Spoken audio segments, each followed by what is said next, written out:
আমরা এখন মধ্যযুগে নাই, আমরা আধুনিক যুগে। আইন সংস্কারটা একটা চলমান প্রক্রিয়া। সমাজের চাহিদা অনুসারে, সময়ের চাহিদা অনুসারে সকল আইনকে আপ টু ডেট করতে হয় এবং যুগোপযোগী করতে হয়। সেগুলো চলমান প্রক্রিয়া, সেগুলো তো আছেই। বিভিন্ন আইনে অবশ্যই আমাদের কিছু কিছু সংশোধন আনতে হবে, সেটা আমরা দেখব। আবার কিছু কিছু ক্ষেত্রে এটাও চিন্তা করতে হয় যে খুব সংক্ষিপ্ত বিচারের মাধ্যমে আবার অবিচার করা হচ্ছে কিনা, বা এমন কিছু হয় যে আমরা খুব কঠোরতম আইন প্রণয়ন করলাম, প্রয়োগের ক্ষেত্রে সেটা আবার মিসইউজ হচ্ছে কিনা, অপব্যবহার হচ্ছে কিনা, এগুলো সবগুলো লক্ষ্য রাখতে হয়। এখন কোনো ঘটনা ঘটলো, সেজন্য একটা চটজলদি করে আইন প্রণয়ন করে ফেলা এবং কোনো আদালত সৃষ্টি করে ফেলা, এগুলো ইমোশনালি করা যায় না। এটা বৃহত্তর ক্যানভাসে দেখতে হয়। যেমন মাগুরাতে না কোথায় একটা ঘটনা সংঘটিত হয়েছিল বিগত ইন্টারিম গভর্নমেন্টের সময়, এটা নিয়ে তুলপাড় হলো এবং এখানে বোধহয় কিছু আইনি সংশোধন নিয়ে এসে সংক্ষিপ্ত সময়ের ভিতরে বিচার কার্য সম্পন্ন হয়েছে। এটা সময়ের দাবি ছিল, কিন্তু সেটার দীর্ঘমেয়াদে কি হবে না হবে সেই আইনগুলো চিন্তা করতে হয়।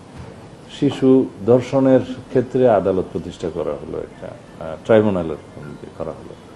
দেখা গেল সেই একই এখতিয়ার নারী ও শিশু আদালতে দেওয়ার মতো বিধান করা যায়, আদালতের সংখ্যা বৃদ্ধি না করেও। কারণ এখানে রেভিনিউ এক্সপেন্ডিচারের বিষয় আছে, আদালত সেট আপের করার বিষয় আছে, জনবলের বিষয় আছে।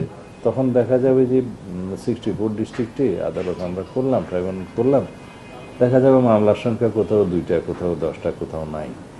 এগুলো সব বিবেচনায় নিয়ে যেভাবে মানে জননিরাপত্তা নিশ্চিত করা এবং বিচার নিশ্চিত করা সম্ভব, সেভাবে এগুলো আবার করা যায়।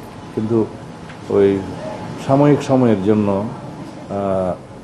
জনগণের যে ক্ষোভ, সেটাকে মেটানোর জন্য যদি আমরা সব বিষয়ে দ্রুততম আইন প্রণয়ন করি বা আদালত সৃষ্টি করি, সেই বিষয়টা আমার মনে হয় সকল ক্ষেত্রে সঠিক নয়।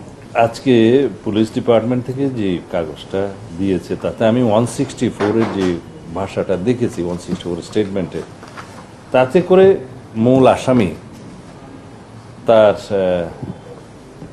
যে সহযোগী আসামি তার স্ত্রীকে সহ এখানে যে স্টেটমেন্টটা দিয়েছে, তাতে করে on the basis of this 164 statement এবং আরও সংক্ষিপ্ত তদন্ত যেটা করতে হয় করে চার্জশিট দাখিল করাটা খুব বেশি দিন লাগবে না।